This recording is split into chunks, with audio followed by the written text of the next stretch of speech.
Greetings to you. This is Sasha once again. We are continuing with the Contact series. What we're going to talk about today might be a little bit connected to things we've mentioned in the last video, but the subject is what we call signatures of contact. What does that mean? It has to do with the many ways that contact energy can be experienced in the human reality.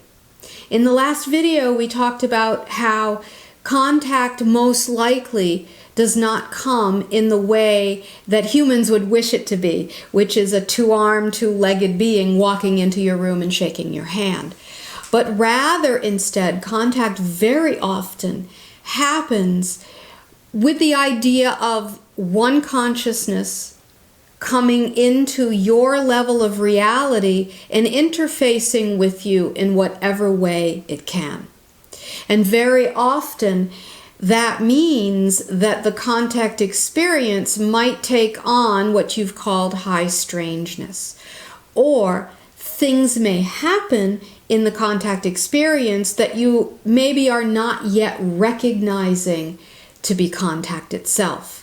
So you might be, in a sense, sitting in your chair, waiting for the contact, not realizing that it's already happening.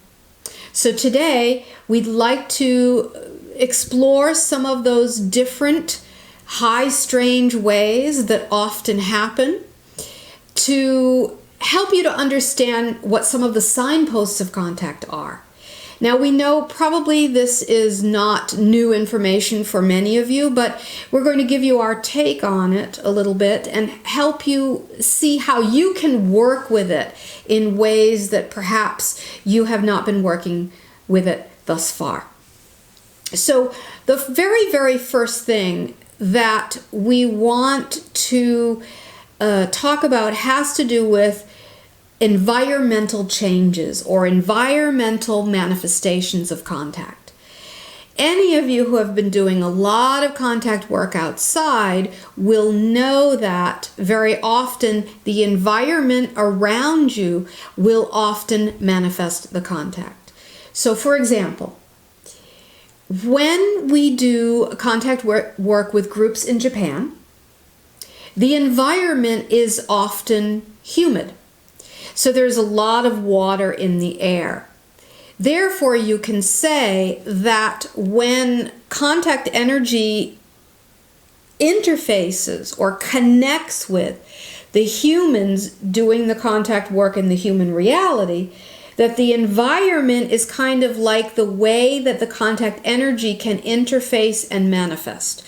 So what happens in Japan very often in that type of moist environment is that what we've called a quantum fog appears.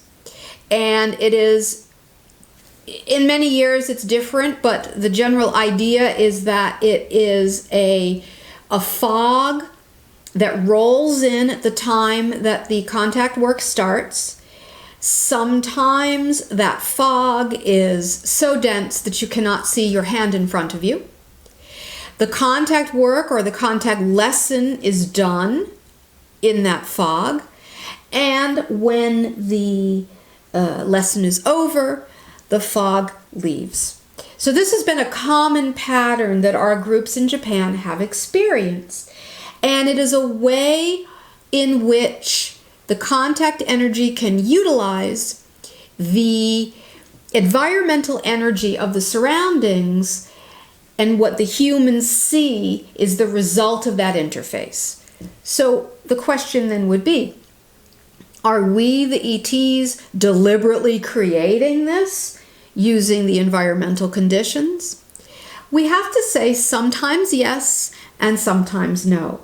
Sometimes what you see in the environment is purely a spontaneous reaction to the contact energy. However, sometimes it is actually a deliberate manifestation that we are kind of helping along as a way to further whatever the contact lesson is that night. So in the case that I have described of specific sessions where there has been a contact fog coming in, it has been a little bit of both. Some of it was natural, and some of it was enhanced through us as a way to continue the lesson that was given that evening. So that is one example. There have been other examples when the contact energy begins to interface that there are dramatic temperature changes. Now, if you are in an environment such as Arizona, where we do a lot of other contact work, it's very, very dry. So it's more unusual for us to be able to utilize the moist environment in the contact work, and instead other environmental aspects come into play. So sometimes temperature drops can be a signal. And once again, sometimes it is us trying to signal you to pay attention. Sometimes it's just a natural result of the contact energy. This has happened often in Arizona, along with sudden wind, which again is very, very obvious that it can be a reflection of the contact experience. Any of you who have done any type of outdoor work know that very often the wind will come at significant points in the contact work that you are doing, especially when the energy ramps up and shifts to a new frequency. That's very often when you will experience sudden wind out of nowhere. Also, we would say that in Arizona and in Japan, cloud activity is very often a signpost of contact. And many of you know this. You've seen the UFO-shaped clouds. And sometimes people have mistakenly believed every UFO-shaped cloud is a UFO. It's not always. Sometimes the moisture in the environment will gravitate to an energy ship and look like it is cloaking it. It's not necessarily meant to be a cloak. It's more of a natural experience, but often also, sometimes we can utilize it as a deliberate cloak. So again, it's not one or the other. It can be both, depending upon the circumstances.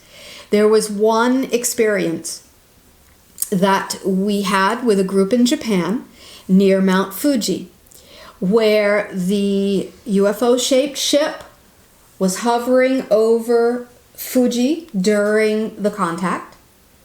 And as the contact work went deeper and deeper, that cloud ship, if you will, came to the group and engulfed the group in the quantum fog where they did the contact work. And when the contact work was over, it retreated back to Mount Fuji and once again was seen as a UFO-shaped ship. So that is kind of a very deliberate experience that was orchestrated by the contact team at the time, the ET contact team, for reasons that have to do with assisting people to open more deeply to the contact work, especially that group. It was the experience they needed for that night. That type of thing doesn't always happen, but there is usually some type of lesson in each contact work that you do if you're open to let's say, finding what that lesson is. So cloud activity can take many, many, many different shapes. There was one experience in Arizona a few years ago that had to do with clouds and lightning, where it was a UFO-shaped ship that was lit up with electrical activity during the time of the contact work, and when the contact work finished, the lights went off, so to speak. That's another example of using the environment as a way for to signal, in a sense, to signal humans that we are there working with you, but yet it's a signal that is still a little bit safe for some humans. It's not something that would create fear. Also, we could say that sound very often happens as well during the contact experience, which some examples of that would be 1 year in Japan. During the deepest part of the contact work, several members of the group heard an extremely loud boom sound and felt the earth almost move with that energy. Yet, most of the group didn't hear it. So in a case like that, what is happening? We would say that the consciousness of those group members had reached a very, very specific frequency where it could interface like a doorway with some of the beings who were overlapping into your reality. And when there's an overlap and a frequency match, sometimes there's a dramatic release of energy that can be seen as light flashes or sound flashes, if you will. And therefore, it's related to consciousness, and that's why some heard it and some did not. That was a very interesting experience. Sometimes you might hear electronic beeping. Sometimes you might hear footsteps. There is often a joke with many of the groups we work with who, during contact work, have this belief that Lyssa is walking around the group because they can hear the sound of her shoes in the dirt. But it's not her. So then they assume it must be Sasha or it must be the ETs. That is one of those situations where there is an overlap of reality, where your consciousness has moved to such a frequency where you can, in a sense, use your human perceptions in ways that are more tuned and refined to what you're used to. And therefore, what you hear is, in a sense, footsteps, but it's in an overlapped reality. It's very, very exciting. We don't want to say we like to play with you or tease you in any way, but those types of what we call perceptual tests are very, very fun for all of us involved and for humans as well. So also, there is light phenomena that many people experience, such as light flashes or even the experience of orbs. So we've said this before many, many years ago in a contact retreat, but it bears repeating again, that orbs themselves are not necessarily beings. Sometimes they are windows, if you will, where the two realities are meeting, once again, as we have said, and there is a harmonic in the frequency that, in a sense, opens a window, and humans perceive it as an orb shape. So when you get that in photographs, you are, in a sense, photographing the exact moment of that overlap and that harmonic that has opened the window. And yes, sometimes some of us peek through those windows, so to speak, and you can feel us or you can sense us. But we do want to say that very often we've heard people talk about seeing faces in the orbs. Very often that is what you have come to call matrixing, which means that the brain always seeks to find patterns in chaos. And so sometimes you might see a pattern that looks like a face, but it's not necessarily a face. It's just the brain organizing the pattern, so to speak. So this is a nice test or a contact exercise for you. If you are an orb person or you get orbs in your photographs, to be able to sense which ones are simple doorways, of which other ones have consciousness behind them, a fun exercise, maybe some homework for you, yes? So sometimes also these overlaps, when dimensional doorways open, are sometimes caught on film. This reminds us of an experience many, many years ago in Japan where we took a group into the forest. And in the forest there was an old bridge. And everyone sat on the bridge. And there were actually a lot of interdimensional doorways in this area. And we did the contact work with the group. This was actually during the day. And then we returned back to the classroom. On the way back to the classroom, one of the students turned and took a photo of the bridge. But later, when she looked at the photos, she could see that there was a golden energy surrounding the entire bridge. And she wondered what that was.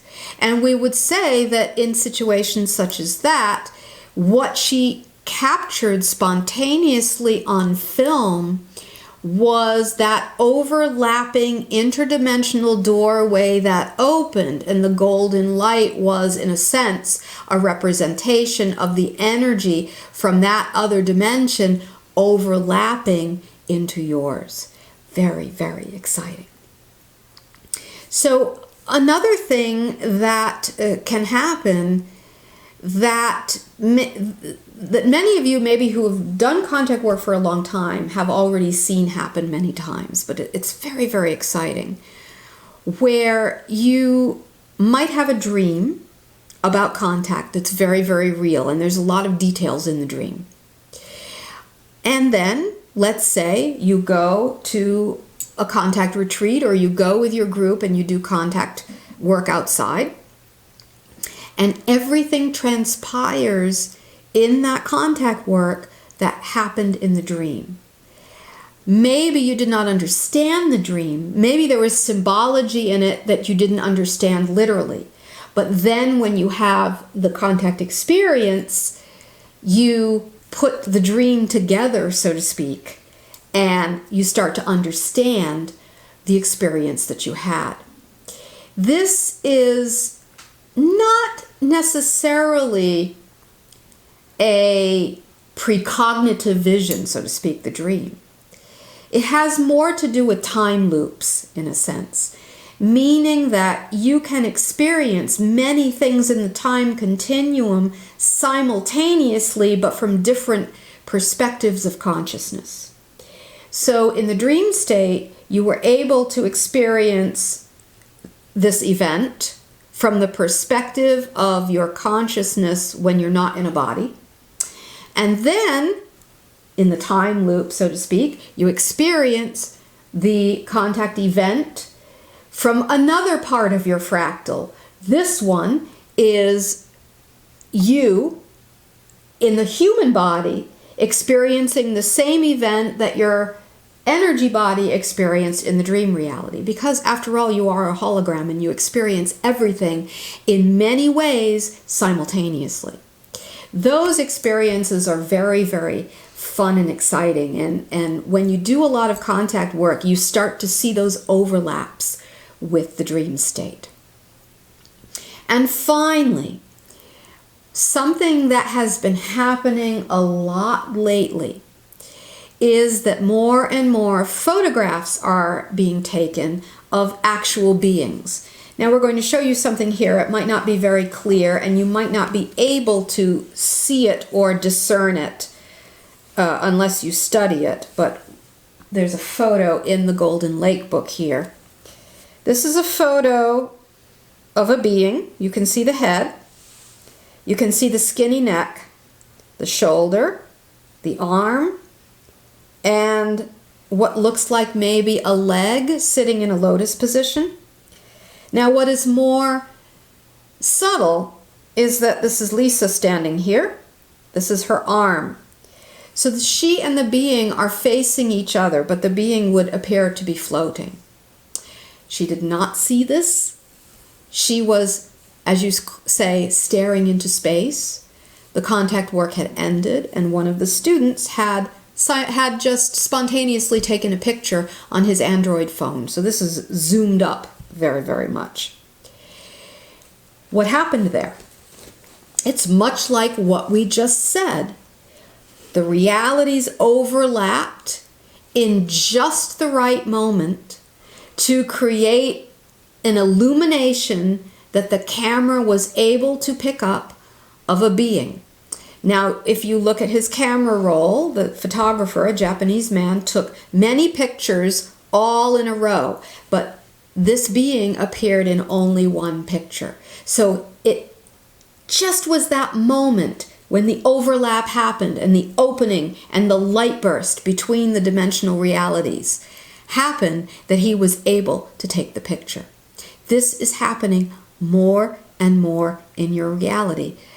So please do not be surprised. This is also part of the fun and the excitement.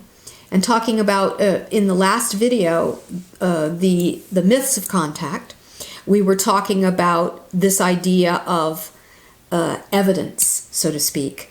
And while this can be considered evidence, we don't feel it should be used that way. It's more for you to begin to shift your consciousness in a new way and build a new relationship with the contact experience. Okay, so we would call all these things that we've talked about signatures of contact. So maybe you're saying to yourself, so what? What do I do with this? If I can't use it as evidence, or if I can't control it or call it in at will, what do I do? We're going to suggest that you use these signatures as signposts. These are signposts that tell you when contact energy is there.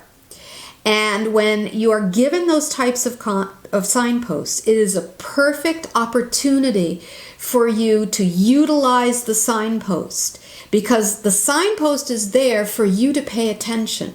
If there is a strange sound or a strange light, that is the time to go deep within, deepen your contact work, and in a sense, journey into or connect with that experience that has happened in a different way.